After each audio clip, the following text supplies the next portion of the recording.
Vietnam is now strongly promoting efforts to prevent illegal wildlife trade.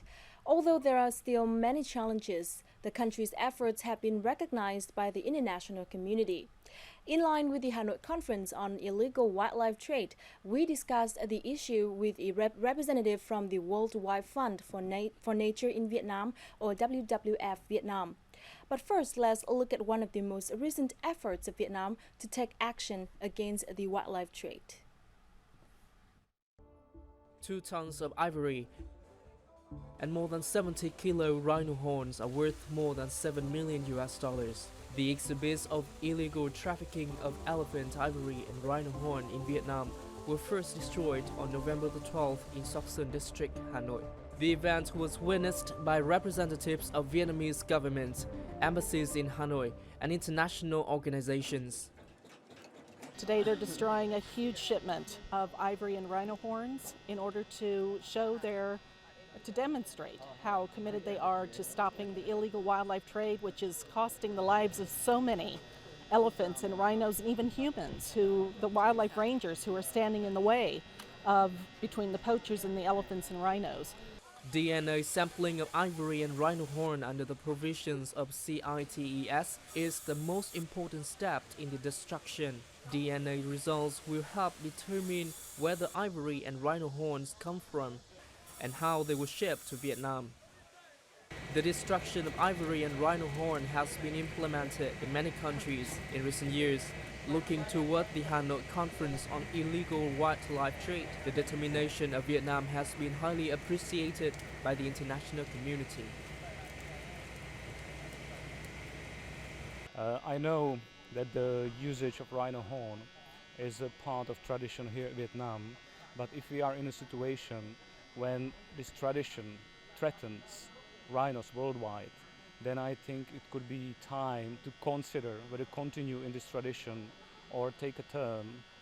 Me and other my colleagues that work in Africa and try to save rhinos, we would highly appreciate it. There are many positive trends in Vietnam at the moment. We can see the authorities making more efforts to seize smuggled ivory and smuggled rhino horn. We can see improvements that have taken place in shutting down bear bile farms. We can see improvements in terms of the number of NGOs in Vietnam. I mean Vietnamese NGOs, not international NGOs, that are working on these issues. And I think there is more and more awareness in the Vietnamese public about the damage that this trade does.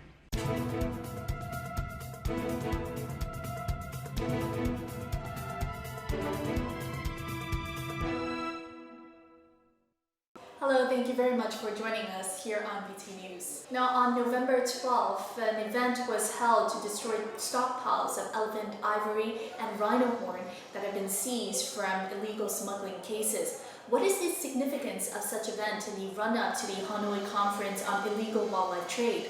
Stockpile destructions do convey a message that illegal wildlife trade is not tolerated, for poachers, traders, consumers, and to the international community as well. But stockpile destructions cannot stand by themselves. They need to be combined with concrete actions to reduce demand and to close down the markets for illegal wildlife products, as well as ensuring that there are the effective legal frameworks and deterrents to prosecute people who are involved in wildlife crimes. And in the run-up to the Illegal Wildlife Trade Conference, this signifies that Vietnam is willing to make these commitments. A number of international organizations across the world have highlighted Vietnam as being a hotspot when it comes to the trading of wildlife, elephant tusks, and rhino horn, as we have mentioned. What do you think are the reasons that have led to this situation? Vietnam's geographical position, as well as a lack of strong law enforcement at the provincial level throughout the country, as well as across borders with neighboring countries and overseas countries as well, has facilitated trade of endangered species to take place. And Vietnam has been receiving illegal shipments of wildlife parts like ivory, tiger parts, rhino horn, and they're processed or carved or worked here in Vietnam and then sold to locals and to tourists and then smuggled out of the country. Vietnam lost its last one-horned rhino 6 years ago. Until 2013, there were just 70 to 130 elephants, and today they are seriously threatened. Preventing wildlife trade is posing a big challenge for Vietnam. Since joining the Convention on International Trade in Endangered Species of Wildlife and Flora, Vietnam has joined the international community in implementing this convention. Since 2010 to 2015, Customs Services seized approximately 18,000 kilos of ivory and more than 200 kilos of rhino horn from illegal shipments, contributing to the efforts of Vietnamese government in the involvement and support of non-governmental organizations such as WWF, Traffic, Wildlife Conservation Society, WCS, and the Humane Society International, ASI, with projects called for changes in the community awareness and support for the government in enforcing laws. Can you please share some of WWF's current project in order to target the reduction of illegal wildlife trade? Along with other NGOs, we've delivered a technical report to the government that highlights the benefits of revising the current legal code to ensure that to enable the prosecution of people involved with wildlife crimes. In addition to that, we are working with the corporate sector and with logistic and transportation companies to encourage them to adopt and instill a culture of zero tolerance for endangered wildlife products. And we'll be, in the next few months, WWF Vietnam will be launching a campaign to reduce demand for wild meat consumption in Hue.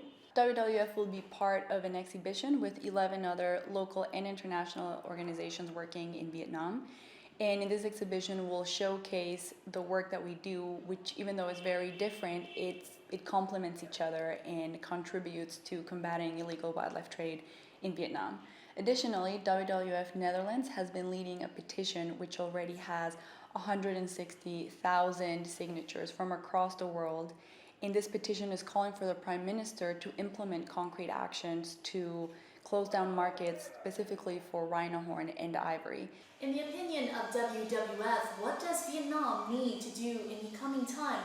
We still need to see time-bound specific plans to implement, strategic measures and actions, and this includes battling corruption at all levels and enhancing the capacity of rangers and more than anything, make sure that there are effective deterrents so people know that if they are poaching or trading or consuming, they will be in trouble and they won't be able to avoid the penalty. Thank you very much for joining us here on this interview.